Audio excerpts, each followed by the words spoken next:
Δώσε πάσα τη φιλία, διώξε μακριά την βία. Στο παιχνίδι, στην αυλή, παίζουμε όλοι μαζί. Κερδίσουμε ή χάσουμε, ωραία, θα περάσουμε. Ο αθλητισμός είναι η ζωή και αξία έχει η συμμετοχή. Αθλούμαστε με χαρά και χαμόγελο λαμπερό, όχι με νεύρα και θυμό, αλλά με καλοσύνη και σεβασμό. Είμαστε ομάδα δυνατή.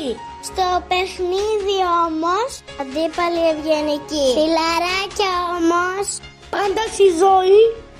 Ακούστε όλοι αυτή τη συμβουλή. Μα είναι τόσο απλό. Πώς αλλιώς? Να σε κοπώ. Ένα μικρό παιδί είμαι κι εγώ.